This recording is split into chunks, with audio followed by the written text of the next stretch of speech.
दुःख भोगणारे आणि दुःख पाहणारे अशा दोघांचेही अश्रू सध्या थांबत नाहीयेत। मराठवाड्यात झालेल्या पावसानं आर्थिक नुकसान तर झालंच, पण पूरग्रस्तांची मनं देखील खचून गेलेत। पै पै साठवून उभारलेला संसार एका रात्रीत वाहून गेल्यामुळे अनेकांच्या डोळ्यातले अश्रू थांबत नाहीयेत। पावसानं होत्याचं नव्हतं केलेल्या मराठवाड्यातल्या अनेक गावांपैकी धाराशिव जिल्ह्यातलं अंबी गाव, या गावात रिपोर्टिंगसाठी गेलेले एबीपी माझाचे प्रतिनिधी आप्पासाहेब शेळकेंना देखील आपल्या अश्रूंना रोखता आलं नाही।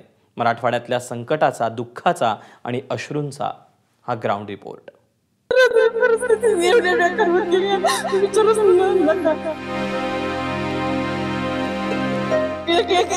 कष्टाच्या पैशाने संसार केलेला एवढ्या माध्यमात झालं का नाही विचारूच नका। मला सांगतो दप्तर सगळं लेकरांच्या सकाळी लेकरांनी मला वाटलं विचारलं, मग मी आपलं माझं दप्तर सगळं वाहून गेलं का ग, त्याला मी इकडे दाखवायला सुद्धा आणलं नाही। सकाळी उठल्यावर जर लेकरं विचारत असतील की आमचं दप्तर कुठे आहे आणि पुराच्या पाण्यामध्ये ते वाहून जात असेल तर ही परिस्थिती खरंच।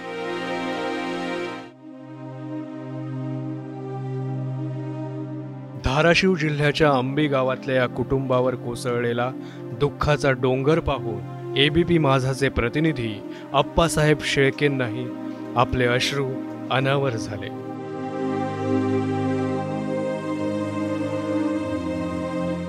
दुःख पाहणाऱ्याच्या अश्रूंचा बांध फुटत असेल तर दुःख सहन करणाऱ्याची अवस्था काय असेल याची कल्पना करा प्रेक्षक हो। काही तासात झालेल्या अतिवृष्टीमुळे चारही बाजूंनी संपर्क तुटलेलं हे आहे धाराशिव जिल्ह्यातलं अंबी गाव। या गावात जेव्हा एबीपी माझाची टीम पोहोचली तेव्हा गावची अवस्था पाहून सर्वांच्याच काळजाचा ठोका चुकला। या गावात राहणाऱ्या मुकेश गटकळ यांच्या घरी माझाचे प्रतिनिधी आप्पासाहेब पोहोचले। त्यांच्या स्वागतासाठी घरभर हजर होता पावसाच्या पाण्यासोबतच वाहून आलेला चिखल, घरभर पसरलेला आणि कुटुंबियांच्या स्वप्नांनाही गिळणारा अंधार, आणि प्रत्येक खोलीतल्या प्रत्येक भिंतीतून आणि अख्ख्या संसारातून ऐकू येणारा आक्रोश।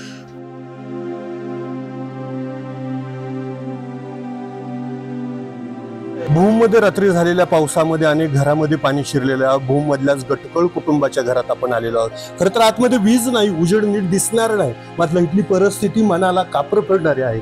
आपण पाहू शकतो की कसा अक्षरशः घरामध्ये चिखलाचा खच झालेला आहे।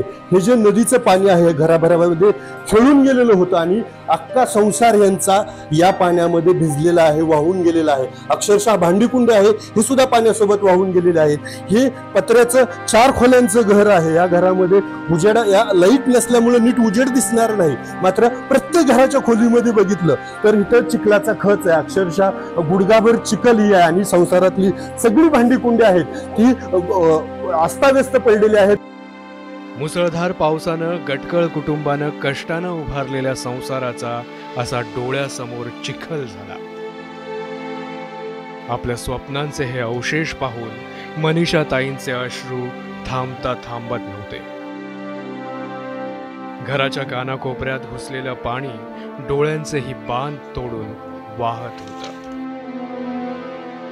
खरं तर अश्रू अनावर होत नाहीयेत, मात्र रात्री काय परिस्थिती होती? रात्री परिस्थिती एवढी बेकार होती विचारूच नका। मी बहिणीच्या घरी झोपाय गेले लेकरं घेऊन आणि एक म्हणजे मी कष्टाच्या पैशाने संसार केलेला एवढ्या माध्यमात झालं का नाही विचारूच नका।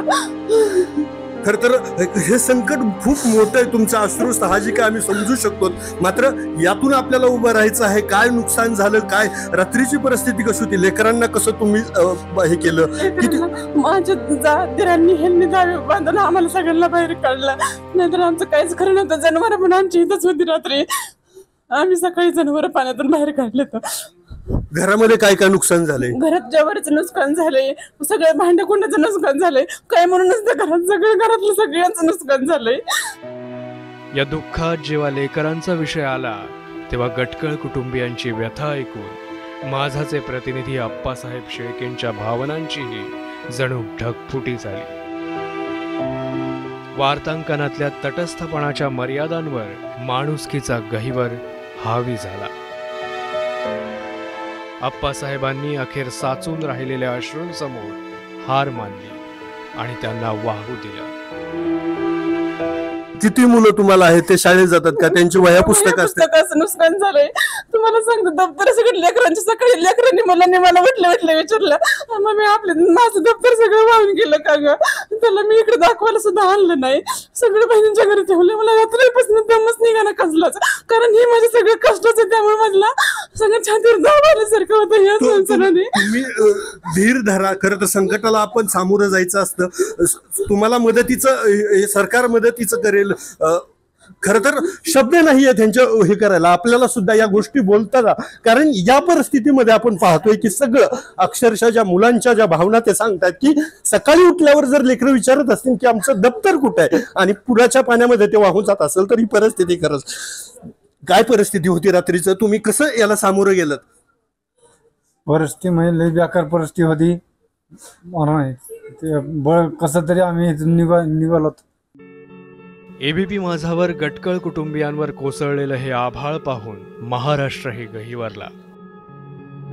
फुल ना फुलाची पाकळी म्हणत अनेक सामाजिक संस्थांनी अंबी गावाकडे धाव घेत कुटुंबियांना मदत करायला सुरुवात केली.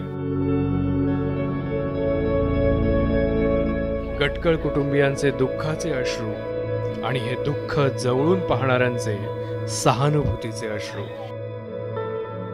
माणुसकीची परीक्षा पाहणाऱ्या या अस्मानी संकटातून सावरण्यासाठी सरकारी मदत मिळेलच, पण या मदती इतकीच सध्या पूरग्रस्तांना गरज आहे माणुसकीच्या नात्यानं अश्रू पुसणाऱ्या आणि धीर देणाऱ्या हातांची. देणाऱ्याचे हात हजारो, दुबळी माझी झोळी या गदी माडगुळकरांच्या ओळींप्रमाणे संकटानं धीर खचलेल्या लाखो पूरग्रस्तांना पुन्हा उभे करणारे हजारो हात पुढे येतील यात काहीच शंका नाही. धाराशिवहून अप्पासाहेब शेळकेंसह अमोल जोशी, एबीपी माझा, मुंबई. एबीपी माझा, उघडा डोळे बघा नीट.